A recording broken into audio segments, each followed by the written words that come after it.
আমার নিজের বোন, নিজের মা, নিজের ভাবি মনে করে বলছি, আপনজন মনে করি। আমি চাই আপনারা সবাই জান্নাতি হন।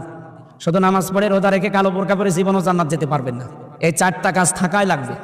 1 নম্বরে ইদা সাররাতহু, ইদা নাজারা ইলাইহা সাররাতহু, স্বামী যখন বাইরে থেকে বাড়িতে আসবে তাকে খুশি করা লাগবে। কথাবার্তা দিয়ে হোক, অভ্যর্থনা দিয়ে হোক, আচার ব্যবহার দিয়ে হোক, যেভাবেই হোক তাকে খুশি রাখা লাগবে যখন অন্তত বাইরে থেকে আসবে এই সময়টা। কারণ এই সময়টা পুরুষের জন্য একটা মারাত্মক সময়। এমনিতেই চাপ নিয়ে আসে বাইরে থেকে, আর এসে যদি আপনি শুরু করেন সেই কি বলে কটকটের মতো, তাহলে ও তো হাতের কাছে যা থাকবে সেটাতে আপনার ফিটাবে। এই জন্য হাদিসের প্রথম অংশ, যখন বাইরে থেকে আসবে কিভাবে আপনি তাকে খুশি করবেন আমি জানি না, আপনাকে আল্লাহ সেই ব্যবস্থা দিয়েছে, চেষ্টা করবেন 100 ভাগ।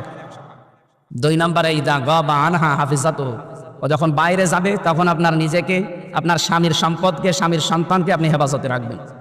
এটা আজ 100 জনের প্রায় অন্তত 95টা মেয়েদের ভেতরে